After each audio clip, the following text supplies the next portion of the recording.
Good morning, students. Today our topic is Communication System, Session 3. Contents of the topic: propagation of electromagnetic waves, ground wave, sky wave, space wave, advantages and disadvantages, and modulation and its necessity. Ground wave గురించి మనము last class లో చర్చించుకున్నాము. Sky wave ఆకాశ తరంగం. ఈ ఆకాశ తరంగాలను తెలుసుకునే ముందు భూ వాతావరణంలో మనకు troposphere, stratosphere, mesosphere, thermosphere, exosphere ఈ విధంగా పొరలు ఉంటాయి. ఇందులో స్ట్రాటోస్పియర్, మెసోస్పియర్, థర్మోస్పియర్ ఈ ప్రాంతంలో ఆవేశ కణాలు అనేవి ఉంటాయి. ఈ ఆవేశ కణాలు ఉన్న ప్రాంతాన్ని ఐనోస్పియర్ లేదా ఐనో మండలము అంటారు. Sky wave. స్కై వేవ్ అంటే మనం ట్రాన్స్మిటింగ్ యాంటీనా నుంచి ఏవైతే సిగ్నల్స్ ట్రాన్స్మిట్ అవుతాయో ఆ సిగ్నల్స్ ఐనోస్పియర్ ని రీచ్ అయ్యి ఐనోస్పియర్ చేత పరావర్తనం చెందించబడి తిరిగి భూమిని చేరుకుంటాయి. భూమి పైన మన ట్రాన్స్మిటర్ యాంటీనాను చేరుకుంటాయి. ఈ రకమైన తరంగాలను ఆకాశ తరంగాలు అంటారు. మరియు ఆ వ్యాపనాన్ని ఆకాశ తరంగ వ్యాపనము అంటాము. Some waves travel upwards into the space towards the sky and get reflected back to the receiver. Signal reflected the ionized layer of the atmosphere and back down to the earth. These waves are called sky waves and propagation is called sky wave propagation. ఇక్కడ మనం వీటిని ఉపయోగిస్తామంటే ఈ service ని short wave broadcast services లో ఈ రకమైన వ్యాపనాన్ని ఉపయోగిస్తాం. The ionosphere is so called because of the presence of a large number of ions and charged particles. ఇక్కడ ionosphere లో ఆవేశ కణాలు అనేవి ఎక్కువగా ఉంటాయి. Height of the ionosphere is 65 km to about 400 km above the Earth's surface. Ionization occurs due to the absorption of the ultraviolet and other high energy radiation coming from the sun by air molecules.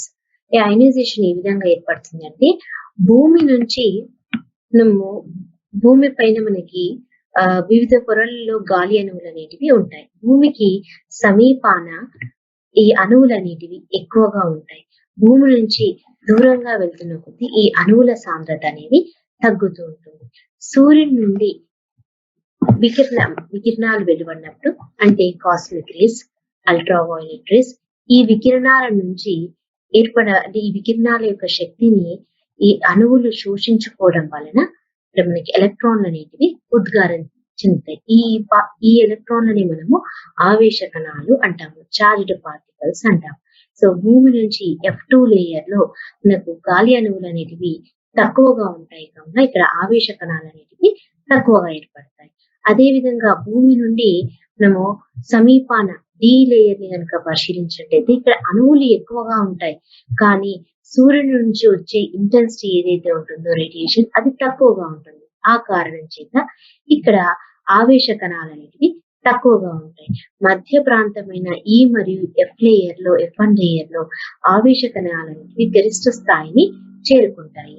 The degree of ionization varies with height. The density of atmosphere decreases with height.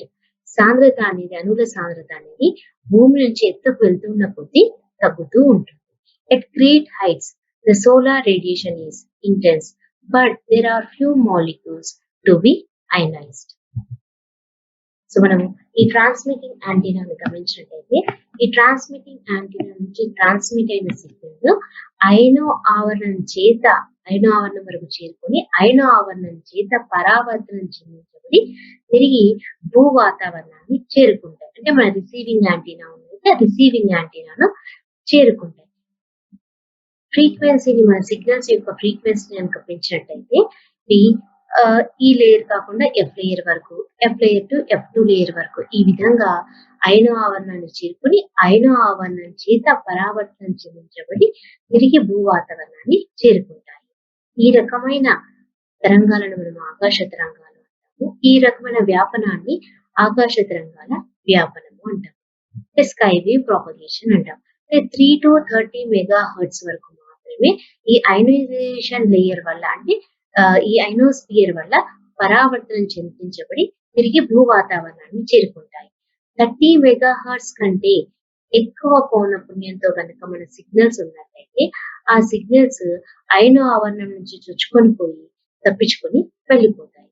ఇక్కడ transmitting antenna నుంచి transmit అయిన signals ionised layer లేదా ఈ ionised layer చేత reflect కాబడి భూ వాతావరణం అంటే earth ని చేరుకుంటాయి. ఈ రకమైన ప్రాపగేషన్ స్కై వేవ్ ప్రాపగేషన్ అంటాం. ఫ్రీక్వెన్సీ తక్కువగా ఉన్నప్పుడు రేంజ్ అనేది సిగ్నల్ రేంజ్ అనేది తక్కువగా ఉంది. ఫ్రీక్వెన్సీని పెంచినప్పుడు మనం సిగ్నల్ రేంజ్ అనేది ఈ విధంగా పెరుగుతూ ఉంటుంది. Close to the earth, even though the molecular concentration is very high, the radiation intensity is low, so that the ionization is again low. And at some intermediate heights, there occur a peak of ionization density.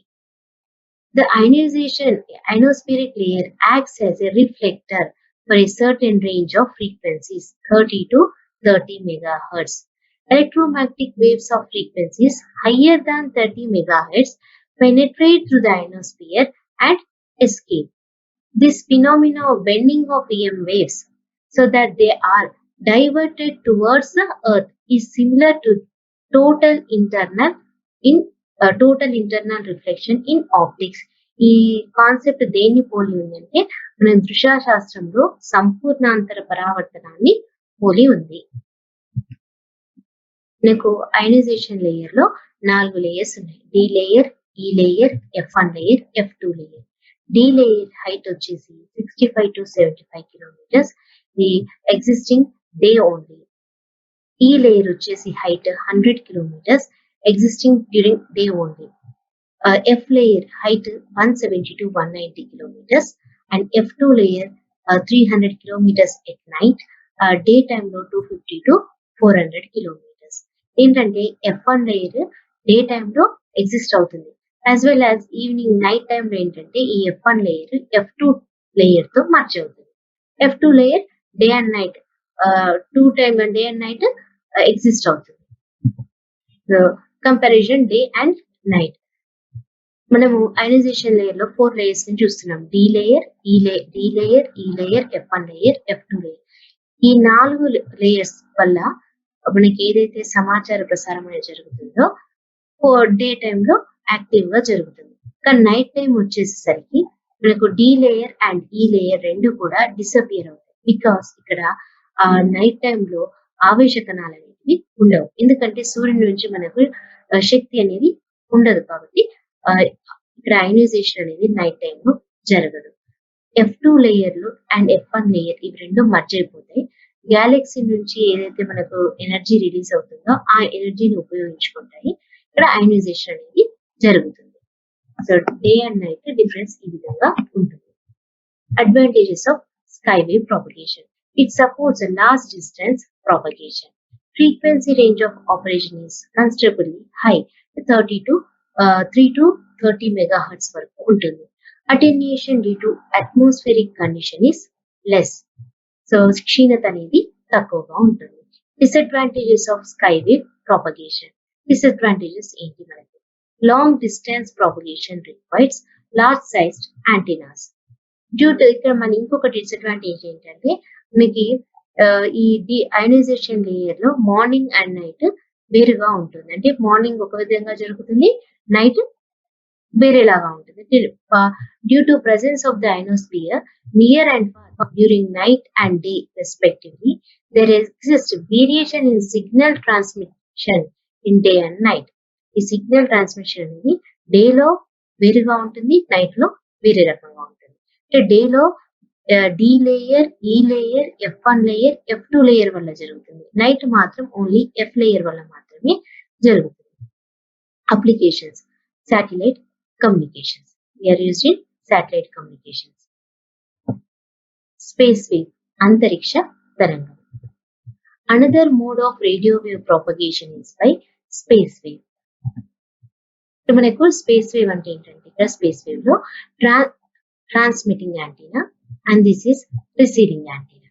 Transmitting antenna నుండి transmit అయిన తరంగాలు అంటే signals ఏవైతే ఉంటాయో ఈ signals receiving యాంటీనాను చేరుకునే వరకు కూడా సరళ రేఖా మార్గంలో ప్రయాణిస్తాయి. ఈ రకమైన సంసర్గాలను దృష్టి రేఖా సంసర్గము అంటారు. లైన్ ఆఫ్ సైట్ కమ్యూనికేషన్ అంటారు. A space wave travels in a straight line from transmitting antenna to the receiving antenna. Space waves are used for line of sight communication as well as satellite communication.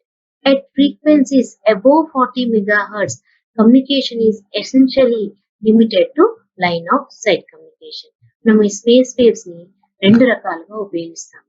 ఒకటి line of sight communication మరియు satellite communication. Line of sight communication అంటే దృష్టి రేఖ సంసర్గము. Satellite communication అంటే ఉపగ్రహ సంసర్గము. So ఈ లైన్ ఆఫ్ సైట్ కమ్యూనికేషన్ ఇప్పుడు హెచ్టి అనేది ట్రాన్స్మిటింగ్ యాంటీనా యొక్క హైట్. ఈ ట్రాన్స్మిటింగ్ యాంటీనా నుంచి ట్రాన్స్మిట్ అయిన రేస్ అండ్ సిగ్నల్స్ ఏవైతే ఉంటాయో ఈ సిగ్నల్స్ సరళ రేఖా మార్గంలో ప్రయాణిస్తూ రిసీవింగ్ యాంటీనాను చేరుకుంటాయి.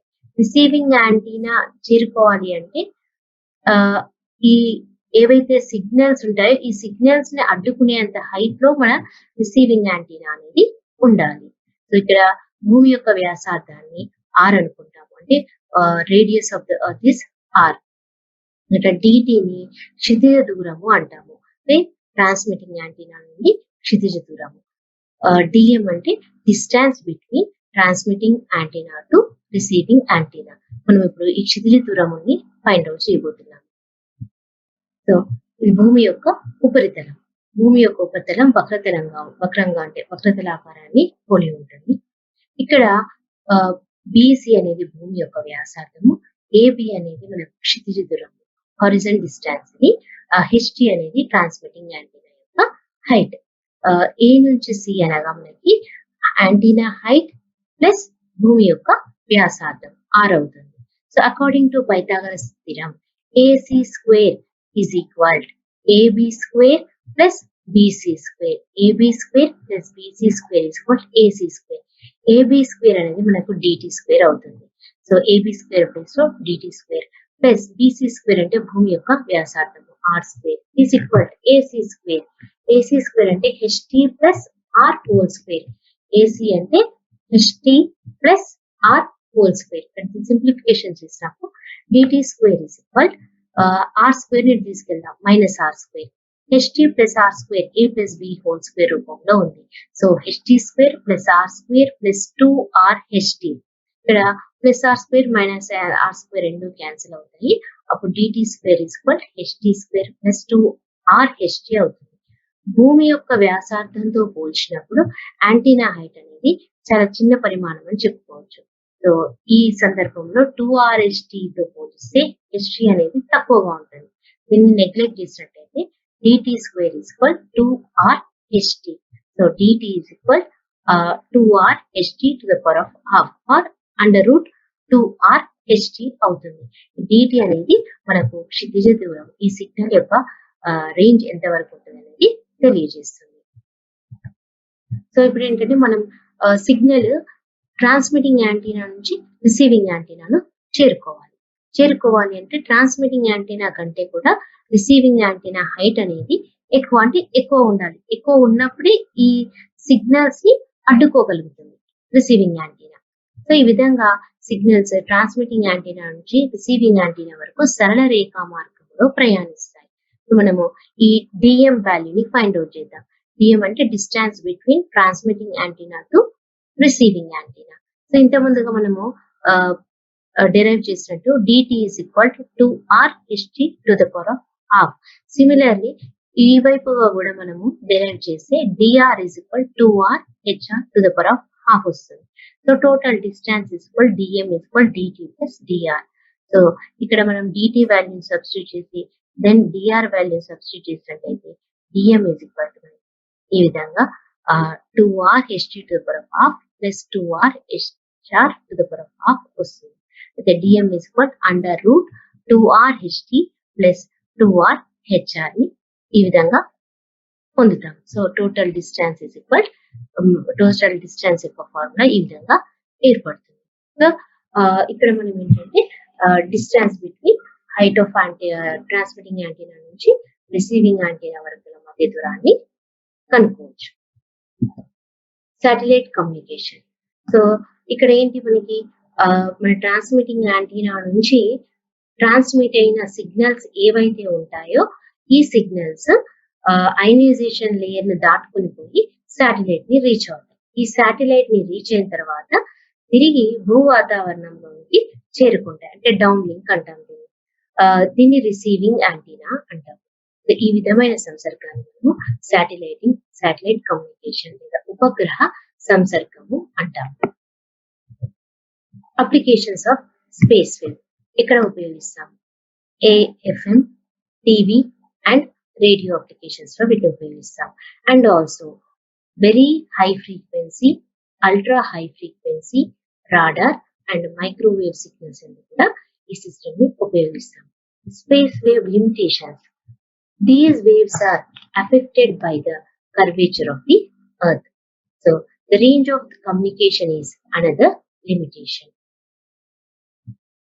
The propagation of these waves happens along the line of sight distance, which is defined as the distance between the transmitting antenna and the receiving antenna, which is also known as the range of communication. Modulation. What is mean by modulation? Modulation ante enti? Low frequency signals ni high frequency signals తో combine చేసే process ని మనము modulation అంటాం. తక్కువ పౌనపున్యాలను ఎక్కువ పౌనపున్యాలతో అధ్యారోపణం చెందించడాన్ని modulation అంటాం.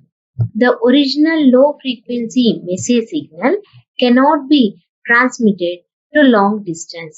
మన లో ఫ్రీక్వెన్సీస్ ఏవైతే ఉంటాయో ఆ లో ఫ్రీక్వెన్సీస్ ఎక్కువ దూరము ప్రయాణం చేయలేము. The transmitter information contained in the low frequency message signal is superimposed on a high frequency wave, which acts as a carrier of the information. This process is known as a modulation. I once again repeat, low frequency message signal is superimposed on high frequency wave. Low frequency signals ని high frequency signals తో అధ్యారోపణం చెందించడాన్ని modulation అంటాము. The modifies carrier waves called modulated waves. The carrier wave may be in the form of analog or digital shape. Modulation process. Low frequency signal ని high frequency signal తో combine చేసే process అంటే ఇక్కడ modulator సహాయంతో ఈ లో ఫ్రీక్వెన్సీని high ఫ్రీక్వెన్సీతో కలిపే విధానాన్ని మనం ఇక్కడ మాడ్యులేషన్ అంటాము. ఈ మనకు వచ్చే ఫైనల్ మాడ్యులేటెడ్ ఇవేవైతే ఉంటుందో ఈ వేవ్ ని మనము మాడ్యులేటెడ్ సిగ్నల్ అంటాము. ఇక్కడ మనకు ఫ్రీక్వెన్సీ అనేది క్యారియర్స్ వేవ్ ఫ్రీక్వెన్సీ అనేది ఎక్కువగా ఉంటుంది. సో ఫైనల్ మనకు వచ్చిన సిగ్నల్ ఏదైతే ఉంటుందో ఆ సిగ్నల్ యొక్క యాంప్లిట్యూడ్ అనేది ఇంక్రీజ్ అవుతుంటే క్యారియర్ వేవ్ సిగ్నల్ యొక్క యాంప్లిట్యూడ్ అనేది ఇంక్రీజ్ అవుతూ ఉంటుంది. సో ఇక్కడ మీరు గమనించినట్టయితే లో frequency signal, this is low frequency signal. X axis పైన టైం ని, వై యాక్సిస్ పైన యాంప్లిట్యూడ్ తీసుకుంటాం. Carrier wave signal X axis పైన టైం ని, వై యాక్సిస్ పైన యాంప్లిట్యూడ్ ని తీసుకుంటాం. ఈ సిగ్నల్ కి ఫ్రీక్వెన్సీ ఎక్కువగా ఉంటుంది, ఇక్కడ ఫ్రీక్వెన్సీ తక్కువగా ఉంటుంది. ఈ తక్కువ ఫ్రీక్వెన్సీ సిగ్నల్ ని ఎక్కువ ఫ్రీక్వెన్సీ సిగ్నల్ తో కంబైన్ చేయడాన్ని మనము మాడ్యులేషన్ అంటాము. ఈ సిగ్నల్ ని మనం మాడ్యులేటెడ్ సిగ్నల్ అంటాము. A sinusoidal carrier wave can be represented as C of t is equal AC sin omega ct plus theta. So wave ని మనం ఎలా రిప్రజెంట్ చేస్తామంటే C of t is equal AC into sin omega t plus theta. ఇక్కడ AC అనేది మనకు amplitude ని తెలియజేస్తుంది. C of t అంటే signal strength, maybe voltage or current. Omega C అంటే యాంగులర్ ఫ్రీక్వెన్సీ. థీటా అనేది మనకు initial phase of the carrier wave. During the process of modulation జరిగేటప్పుడు any of the 3 parameters amplitude, angular frequency and initial phase of the carrier wave can be controlled by the message or information signal. Need for modulation. Modulation యొక్క ఆవశ్యకత ఏంటి? ఎందుకని మనం modulation చేయాలి? అంటే modulation చేయకపోతే ఏమవుతుంది? modulation చేస్తే ఏమవుతుందో చూద్దాం. First, to reduce the size of antenna. Size of the antenna or aerial. Antenna లేదా aerial యొక్క పరిమాణం తగ్గించడం కోసం చేస్తాం. సో ఫస్ట్ మన యాంటీనా సైజ్ అనేది తరంగ దైర్ఘ్యంలో 4వ వంతు ఉండాలి. అంటే మనం సిగ్నల్ ఏదైతే ఉంటుందో ఆ సిగ్నల్ యొక్క తరంగ దైర్ఘ్యంలో 4వ వంతు ఉండాలి. So h is equal to lambda by 4 without modulation. Suppose మనం మాడ్యులేట్ చేయలేదు, ఫ్రీక్వెన్సీ ఎంత మనకి 1 kHz అనుకోండి. Lambda is equal to c by n. c అంటే కాంతి వేగము, n అంటే frequency. So lambda is equal 3 into 10 to the power of 8 by 1000. So lambda is equal 300 kilometers. The height of the antenna is equal 300 by 4. It is 75 kilometers. ఒకవేళ modulate చేస్తే with modulation our frequency is 1 megahertz. So lambda is equal c by n. So lambda is equal 3 into 10 to the power of 8 by 10 to the power of 6. So మనం cancellation చేసిన తర్వాత lambda is equal 300 meters వస్తుంది. So antenna height ఎంత? Antenna height is equal 300 by 4. అంటే lambda by 4 75 meters వస్తుంది. అంటే modulate చేయకపోతే 75 kilometres ఉంటుంది లో ఫ్రీక్వెన్సీకి. ఒకవేళ మాడ్యులేట్ చేస్తే హై ఫ్రీక్వెన్సీ సందర్భంలో యాంటీనా హైట్ 75 మీటర్స్ అవసరం అవుతుంది. ఈ 75 కిలోమీటర్స్ అంతా పెద్ద యాంటీనాను నిర్మించడానికైనా యాంటీనా మెయింటెనెన్స్ కైనా ప్రాబ్లం అవుతుంది. సో కంపల్సరీ మనము మాడ్యులేట్ చేసినట్టయితే యాంటీనా సైజ్ కి మనం తగ్గించుకోవచ్చు. సో అందుకని మనం ఖచ్చితంగా మాడ్యులేషన్ చేయాలి. అందువలన మనము యాంటీనా యొక్క సైజ్ ని తగ్గించవచ్చు. సెకండ్ కాజ్ ఏంటంటే యాంటీనా వల్ల వికిరణమైన ప్రభావాత్మక సామర్థ్యం. Power radiated is proportional to L by lambda whole square. The power is directly proportional to L by lambda whole square. అంటే ఇక్కడ L is equal to 1 అనుకుందాం. Without modulation and with modulation observe చేద్దాం. So frequency with modulation without modulation లో frequency అనేది తక్కువగా ఉంటుంది. Power is directly proportional to f square by c square. If frequency is less, power is also less. Frequency తక్కువగా ఉన్నప్పుడు power అనేది తక్కువగా ఉంటుంది. సో పవర్ అనేది తక్కువగా ఉంటే సిగ్నల్ యొక్క ఎనర్జీ అనేది కూడా తక్కువగా ఉంటుంది. Because power is P is equal to energy by time. So P proportional to energy. With modulation, the frequency అనేది ఎక్కువగా ఉంటుంది. So P proportional to f square by c square. ఈ f ఇంక్రీజ్ చేస్తున్నప్పుడు power అనేది కూడా increase అవుతుంది. ఈ frequency is high, power is also high. Power ఎక్కువగా ఉన్నట్టయితే మన సిగ్నల్ యొక్క ఎనర్జీ కూడా ఎక్కువగా ఉంటుంది. అప్పుడు మనం ఈజీగా ట్రాన్స్మిట్ చేయొచ్చు signal. For good transmission, we need high powers. Third cause ఏంటంటే వివిధ ప్రసారాల నుంచి వచ్చే సంకేతాల సమ్మేళనము. Mixing up of signals from different transmitters. Suppose many people are talking at the same time or many transmitters are transmitting baseband information signals simultaneously. All these signals will get mixed up and there is no simple way to distinguish between them. చాలా మంది వ్యక్తులు ఒకే సమయంలో మాట్లాడుతున్నప్పుడు example phone లో లేదా ఏకకాలం అంటే ఒకే సమయంలో చాలా ప్రసారాల నుండి సిగ్నల్స్ అనేటివి ట్రాన్స్మిట్ చేయబడినప్పుడు నాకు ఈ సిగ్నల్స్ అన్ని మిక్స్ అయిపోతాయి, మర్జ్ అయిపోతాయి. సో ఈ సిగ్నల్స్ ని డిస్టింగ్విష్ చేయడం అనేది కష్టమైన పని. సో అందుకని మనం హై ఫ్రీక్వెన్సీని ఉపయోగిస్తాము.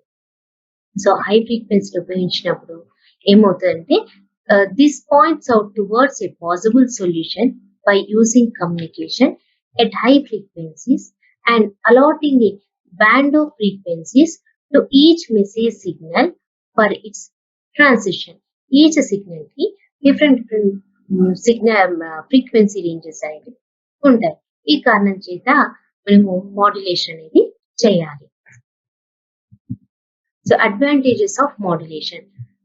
reduction in the height of antenna, avoid mixing of signals, increase the range of communication, multiplexing is possible, and improves the quality of reception. ఈ పై కారణాలన్నింటి కోసం మనము కంపల్సరీ ఇన్పుట్ లో ఉండే లో ఫ్రీక్వెన్సీ సిగ్నల్ ని మాడ్యులేట్ చేయాలి. Problems. A transmitting antenna at the top of tower has a height 32 meter and height of receiving antenna is 50 meter. What is maximum distance between them for satisfactory communication in LOS mode? Line of sight, Dristireka Samsargam. Given radius of Earth 6.4 into 10 to the power of 6 meter. Radius ni manamu 6.4 into 10 to the power of 6 meter ni 64 into 10 to the power of 5 meter ga రాసుకోవచ్చు. ఇక్కడ transmitting antenna యొక్క height 32 metre, receiving antenna యొక్క height 50 metre. Transmitting antenna నుండి receiving antenna వరకు సంతృప్తికరమైన సమాచారం జరగాలి అంటే ఈ రెండింటి మధ్యలో ఎంత దూరం ఉండాలి? సో ఈ రెండింటి మధ్య దూరం dm is equal dt plus dr. So dm is equal dt under root 2rht plus dr under root 2rhr. ఇక్కడ r అంటే భూమి యొక్క వ్యాసార్థము, ht అంటే యాంటీనా ట్రాన్స్మిటింగ్ యాంటీనా యొక్క ఎత్తు, hr అంటే రిసీవింగ్ యాంటీనా యొక్క ఎత్తు. So dm is equal under root 2 into 64 into 10 to the power of 5 భూమి యొక్క వ్యాసార్థము into transmitting antenna height 32 plus under root 2 into భూమి యొక్క వ్యాసార్థము 64 into 10 to the power of 5 into receiving antenna height 50. ఈ dm సూత్రంలో మనం వీటిని విలువలను ప్రతిక్షేపించి వీటిని మనము సింప్లిఫై చేసినట్టయితే dm is equal 45.5 కిలోమీటర్స్ వస్తుంది. సో అంటే ట్రాన్స్మిటింగ్ యాంటీనా నుంచి రిసీవింగ్ యాంటీనా వరకు మధ్య దూరము 45.5 కిలోమీటర్స్ ఉండాలి. A TV transmitting antenna 81 meter tall. How much surface area can it cover if the receiving antenna is at ground level? Transmitting antenna యొక్క height 81 meters. Receiving antenna అనేది ground లెవెల్లో ఉంది. So ఇక్కడ transmitting antenna నుంచి transmit అయిన signals ఎంత ఏరియాను cover చేస్తాయి అంటే దాని యొక్క సిగ్నల్స్ యొక్క ఎఫెక్ట్ ఎంత ఏరియాలో ఉంటుంది.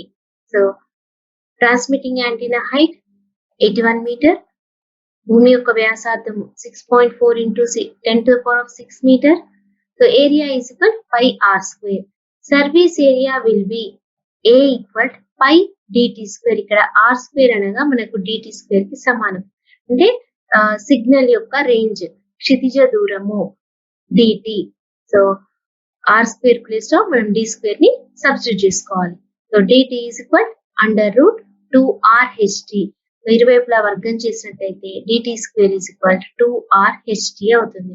ఇప్పుడు a is equal pi dt place లో మనము 2rht ని ప్రతిక్షేపించినట్టయితే a equal pi into 2rht.